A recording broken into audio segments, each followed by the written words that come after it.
Let's talk about adding data to your project to add context. Let's take a look at this story. This is one of the required readings for this lesson. The story about a Seattle iron worker who fell during construction and survived an 8-story fall.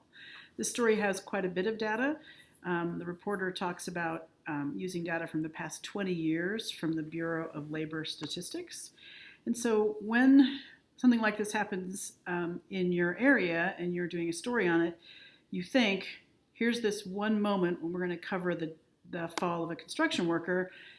Now maybe if I've got some time, I'm going to look back and see, what are the numbers on that? Because we know that construction accidents are one of the things the government keeps records of.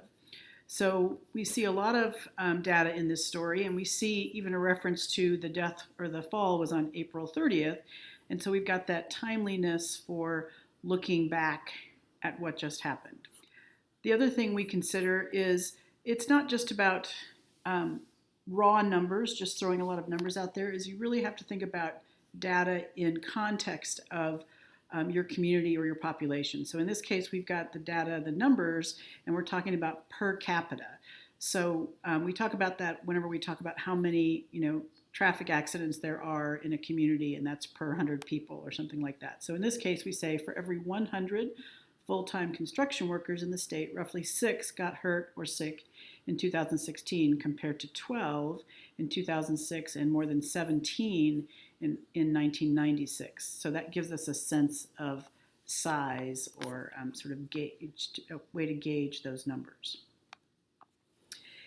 Think about your topic and what numbers or what data might exist. This story out of San Antonio, that's sort of a perennial story. The story gets done every year about who are some of the largest water users in a community. When we're talking about a community like Austin or San Antonio, where droughts are an issue, water use is an important public topic. So it's possible to get specifics, to get data on how many gallons are used and which addresses actually use the most water. So does data exist for your topic? Where might you find it?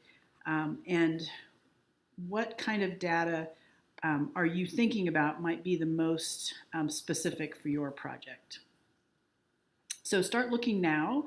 That's going to be very important, and I am happy to help with that because there are just a zillion places to look for data.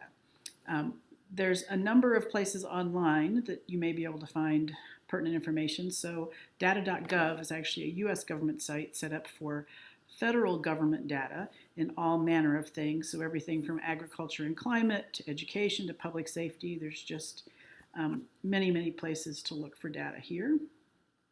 If you're interested in something on higher education, the Department of Education, the U.S. Department of Education actually has the college scorecard, which takes data from a number of different sources and puts it into a form that you can then use to search in a rather effective way to find out about any number of things from, let's say you want to find out how many colleges are in a certain size town or how many degrees are offered someplace. So many different ways you can search this data. At the state level, the same sort of thing exists. Oftentimes in Texas specifically, there is a law that requires governmental offices to have what they call high-value data sets available to the public. And if you think about it, it makes more sense for the government to offer this data online so that they don't have to constantly be answering open records requests for numbers that people want, all sorts of people want. So you can look at a number of different state offices, and you'll be able to find data there as well. A number of cities have a similar system. So usually it's larger cities like Austin, San Antonio, Dallas, Houston, where they've got open government data portals as well.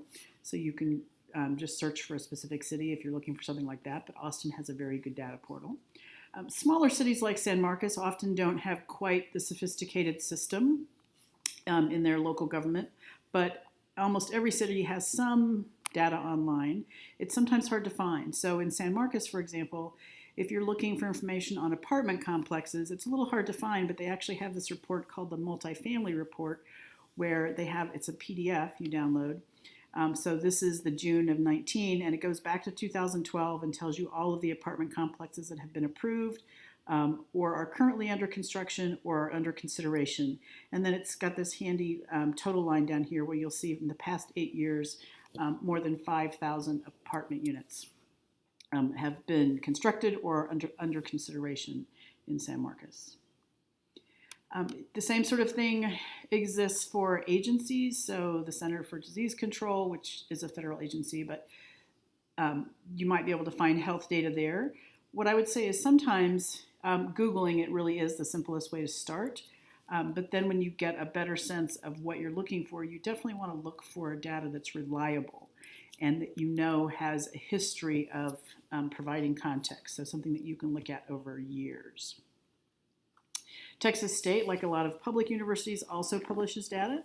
And so the Office of Institutional Research at Texas State is responsible for keeping all manner of data on students and faculty and all sorts of things at Texas State. So you can go to the Office of Institutional Research and you can look at things like student enrollment, student demographics, admission, retention, graduation, all sorts of things. And there are some very handy visuals that come with that. So you can look at University Enroller and it tells you where the students are from, all sorts of demographic information. Another interesting source is Google Public Data. So this is a Google service, but it really brings together all of this public data from around the world. So just as you could go specifically to data.gov or the Census Bureau, Google pulls all of that into a search where you can look for specific data. And so you can create your own data set, you can pull from these public data sets, and it also allows you to do some visualization, which can be interesting.